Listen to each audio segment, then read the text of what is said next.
할렐루야. 한 주간 잘 계셨습니까? 오늘은 시편 133편 1절에서 3절 말씀을 가지고 형제 사랑의 축복하는 지하에 설교 말씀 올리겠습니다. 오늘 본문 한 번 더 봉독에 올리도록 하겠습니다. 보라, 형제가 연합하여 동감이 어찌 그리 선하고 아름다운고, 머리에 있는 보배로운 기름이 수염 곧 아론의 수염에 흘렀어 그의 옷깃까지 내린 같고, 헐몬의 이슬이 시온의 산들에 내린 가도다. 거기서 여호와께서 복을 명령하셨나니 곧 영생이로다. 아멘. 오늘 본문인 시편 133편은 형제가 연합하여 동거함이 아름답고 복되다 하는 노래입니다. 이 노래가 쓰여진 배경을 알아야지만이 쉽게 이해할 수가 있어요. 다윗은 블레셋 사람들에게 뺏긴 벗개가 기랏 이라림에 20년 동안 방치되어 있는 것을 매우 마음 아프게 생각했어요. 자기는 호의호식하면서 잘 살면서 여호와의 임재가 있는 이 벗개를 방치해뒀다고 하는 여기에 대해서 얼마나 마음이 아프게 생각했는지 모릅니다. 참 다윗한 순수하고 하나님을 향한 열정이 있는 그 다윗의 이쁜 마음이다, 이렇게 이야기할 수가 있겠어요. 이스라엘 백성들은 이 벗개가 기랏 이라림에 있는 동안에 영적으로 하나가 되지 못했습니다. 하나님의 임재가 다른 곳에 있는데 어떻게 해서 영적으로 하나가 될 수 있겠습니까?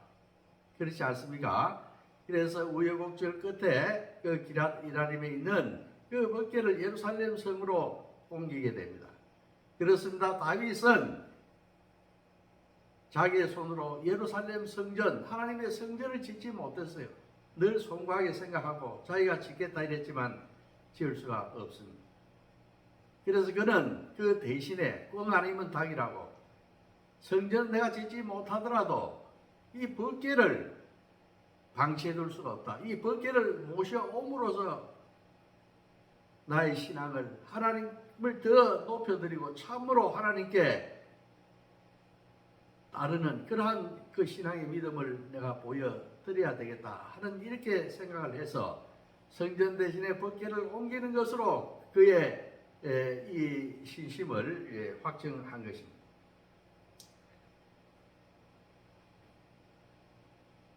그래서 이 벗개가 예루살렘 성으로 왔을 때 그는 온 이스라엘 백성들을 다 불러 모아서 한 자리에 예배 공동체를 만들었습니다.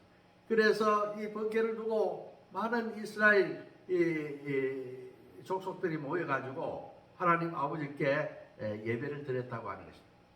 이 얼마나 벅차고 감격되고 얼마나 기대하던 그러한 순간이었습니다.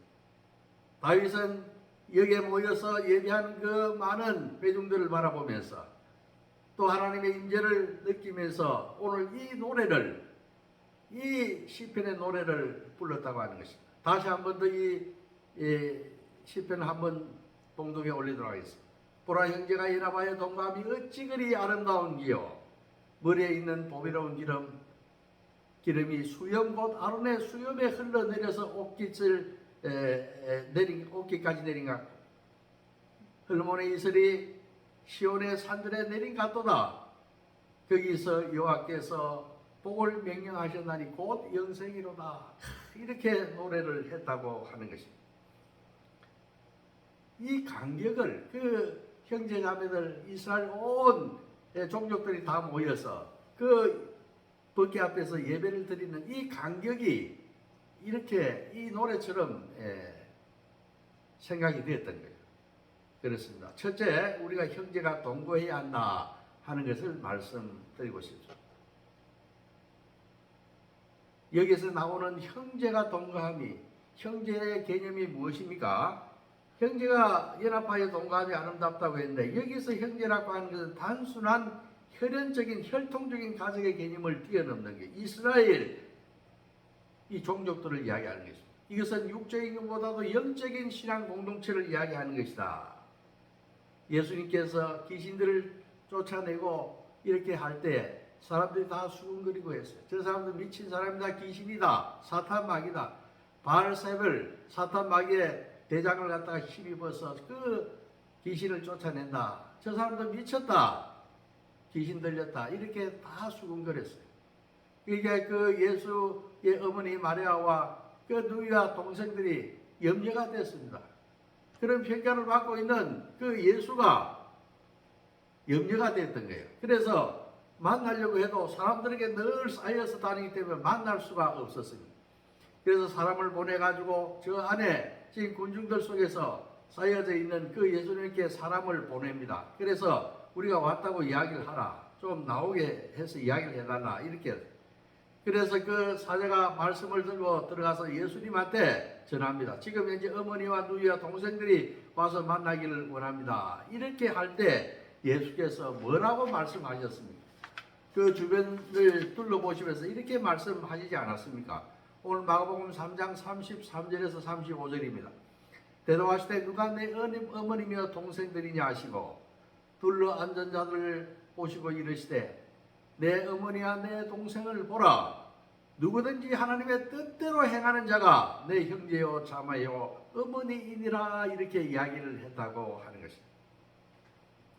이처럼 여기서는 형제를 가족이라고 하는 혈연을 나눈 범위로 제한하지 않았어요.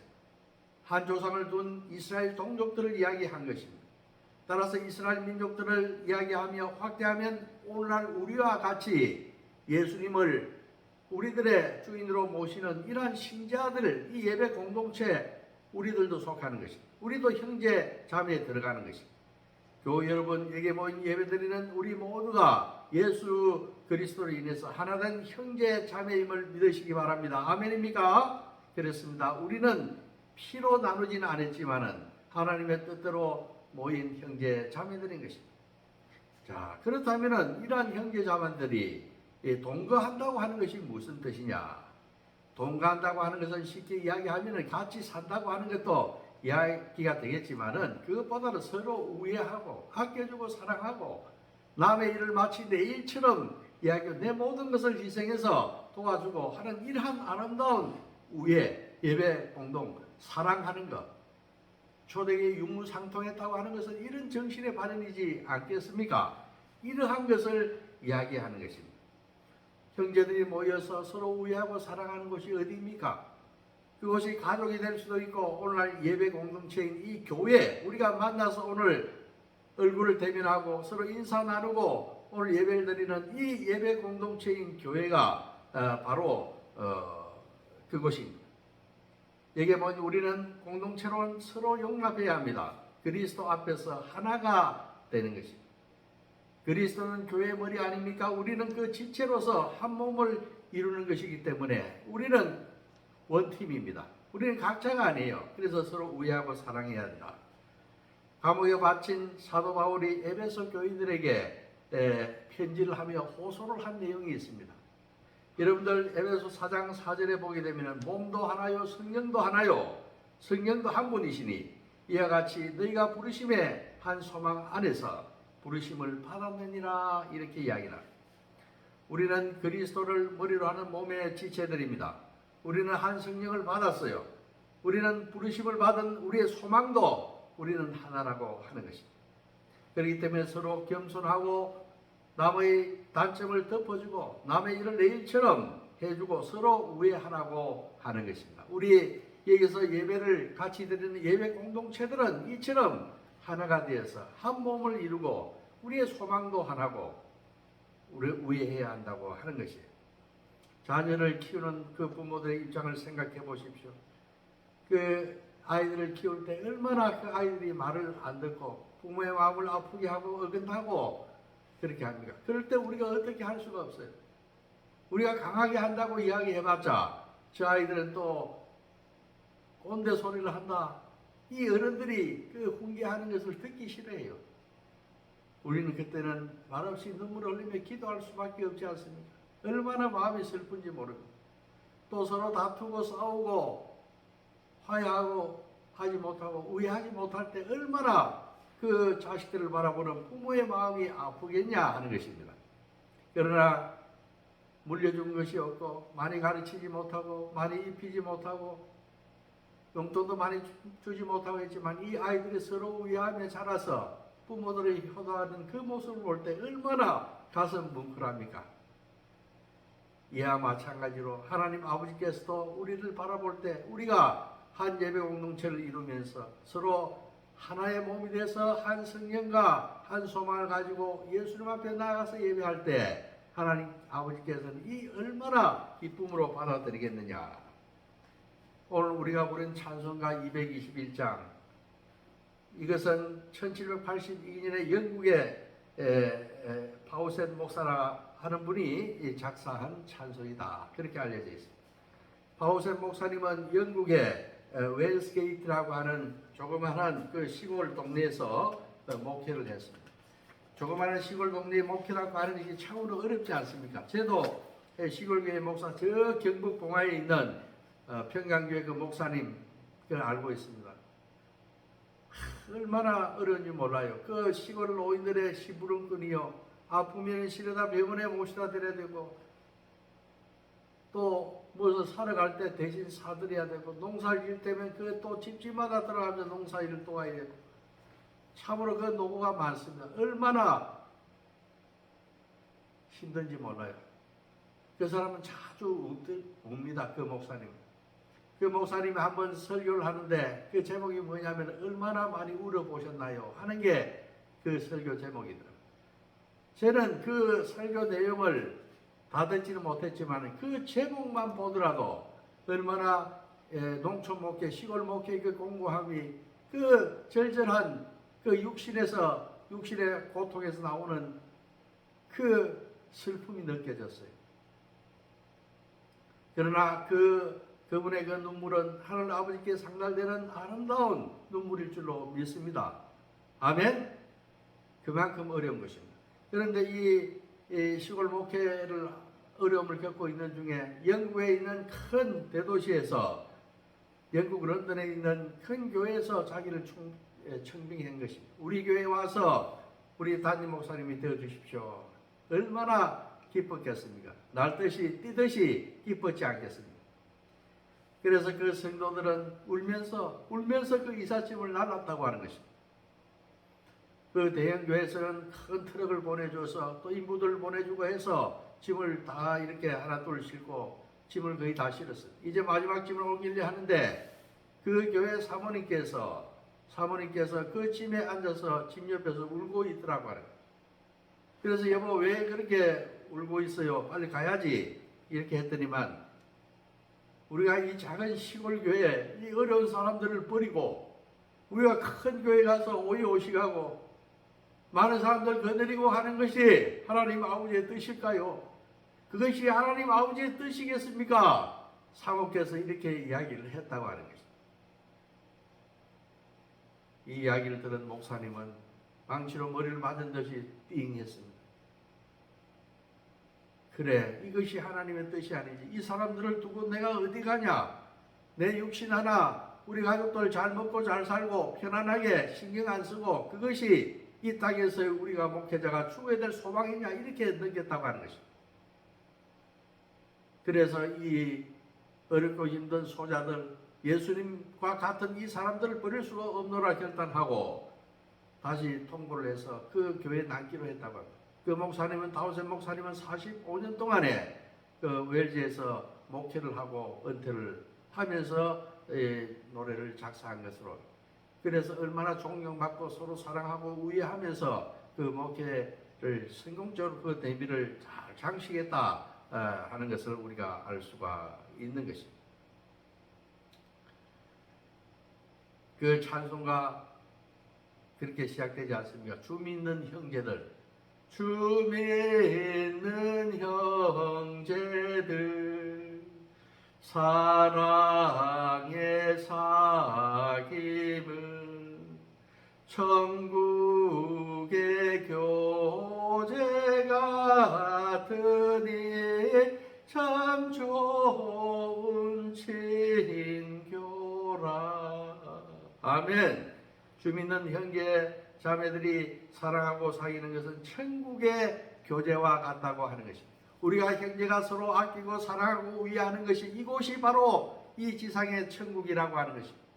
이러한 삶을 살다 보면 우리는 이곳을 천국으로 100년 동안 잘 살면서 우리는 죽어서도 영원히 죽지 아니하는 그 낙원에서 우리는 영생을 누리게 될 것입니다. 아멘. 두 번째, 형제의 동거는 향유입니다. 향기 나는 기름과 같은 것이다, 이런 이야기입니다. 오늘 시편 133편 2절에 보면은 머리에 있는 보배로운 기름 수염 아론의 수염에 흘러서 그의 어깨까지 내린 같다, 이렇게 표현하고 있어요. 이것은 문자적으로 이야기를 하면은 우리가 제사장 아론의 제사장을 세울 때 기름을 붓지 않습니까? 그 기름을 부었는데 그 머리를 타고 수염을 흘러내려서 옷깃을 적신다, 이런 이야기가 되는 것입니다. 여기서 기름이라고 하는 것은 값비싼 기름이고 보배로운 기름이고 성스러운 기름입니다. 속세 가정에서 쓰는 그런 세속적인 기름이 아니라고 하는 것입니다. 이 기름을 히브리어로 표현할 때는 세멘 하토브라고 이렇게 이야기를 합니다. 이 세멘 하토브라고 하는 이 기름 부음을 받을 때 부을 때 쓰는 이 기름은 향기롭고 윤택미가 나고 향이 널리 퍼져지는 이 고급 기름이라고 알려져 있습니다. 이러한 귀한 기름을 붓는 이런 평범한 사람에게는 붓지 않고 우리가 제사장이라든가 왕을 세울 때라든가 또 선지자에게 성별된 사람들을 구별해서 세울 때 우리가 이러한 기름을 머리에 붓는 것입니다. 오늘 다윗이 말이죠, 이스라엘 사람들이 다 법궤 앞에 모여가지고 그 많은 사람들이 법궤에 모여서 주 하나님 아버지를 마음을 다해서 뜻을 다해서 전력을 다해서 섬기기를 결단하고 모여서 예배드리는 그 모습을 바라볼 때에 얼마나 흐뭇했는지 모릅니다. 그것은 마치 법궤 앞에 모여 하나가 되어 하나님 앞에 예배드리는 그 모습이 마치 아론 제사장의 기름을 부어서 그를 축복하는 것처럼 하나님께서 이스라엘 백성에게 축복을 내려주시는 것 같이 그렇게 눈에 보였다고 하는 것입니다. 성경에서 기름이 무엇입니까? 성경에서 기름이라고 하는 것은 축복의 상징이기도 하고 또한 성령을 상징하는 것입니다. 교회 공동체를 생각해 봐더라도 그리스도가 머리가 되시고 우리들은 그의 팔다리 지체가 되는 것입니다.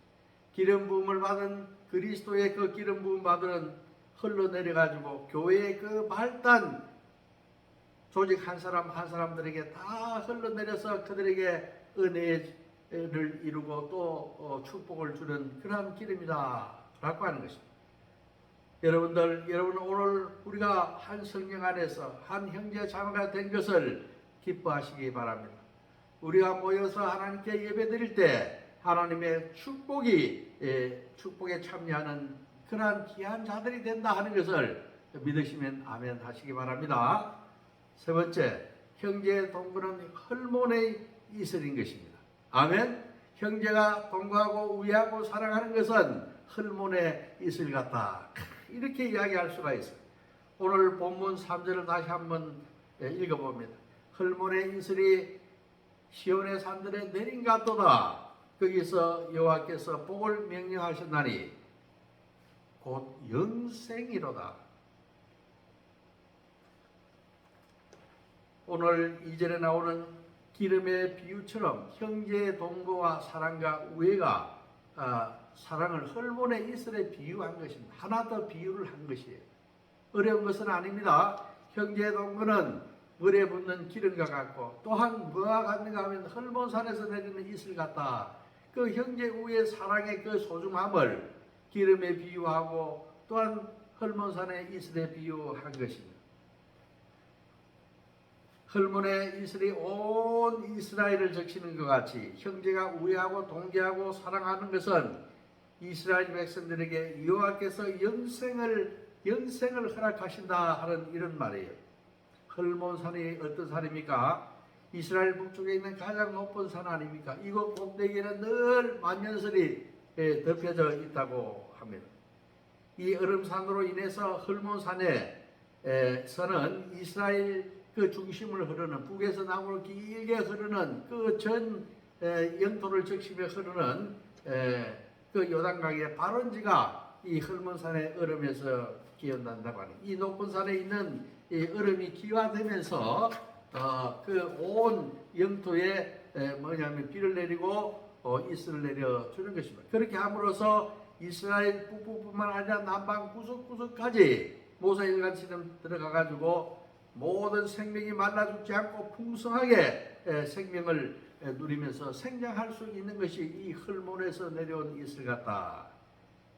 이슬이라고 하는 것은 성경에서 무엇입니까? 이슬은 하나님의 은혜를 상징하는 것입니다. 이슬은 하나님의 은혜예요. 예.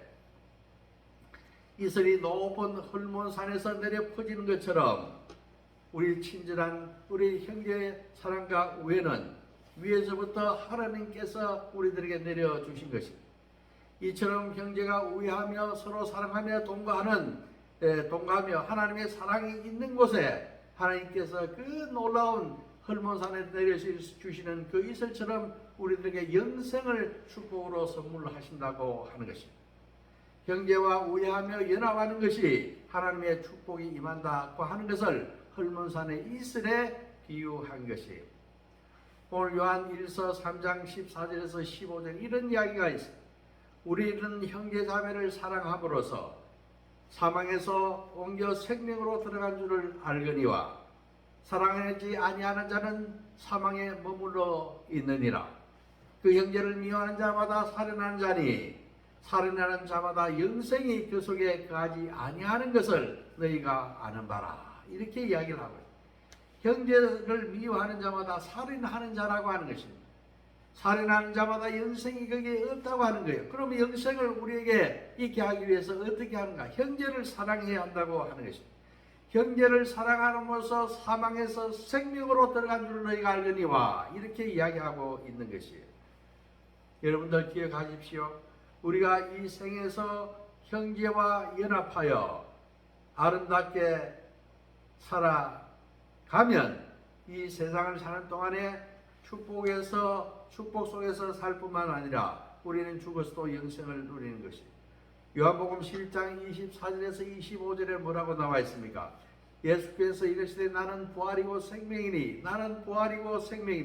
나를 믿는 자는 죽어도 살겠고 살아서 나를 믿는 자는 영원히 죽지 아니하리라.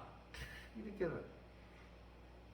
예수 그리스도는 부활이고 생명이기 때문에 예수 그리스도를 우리가 주인으로 모시고 그분의 그 십자가 대속과 부활의 그 사랑을 믿기만 하면은 우리는 영원히 죽지 아니한다고 하는 것입니다. 아멘. 우리는 그 사랑 안에 있을 때, 그 믿음 안에 있을 때 우리는 영원히 우리는 썩어지지 아니하는 것이다.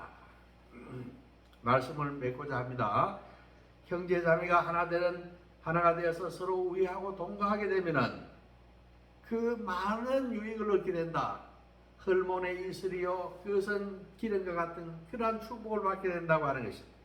기름이 흘러내리고 이슬이 내리는 은혜를 경험하고 영생을 얻게 되는 것입니다. 우리 형제가 그리스도 안에서 하나가 되어서 기름과 이슬과 영생을 누리는 주인공이 되기를 주님의 이름으로 축복합니다.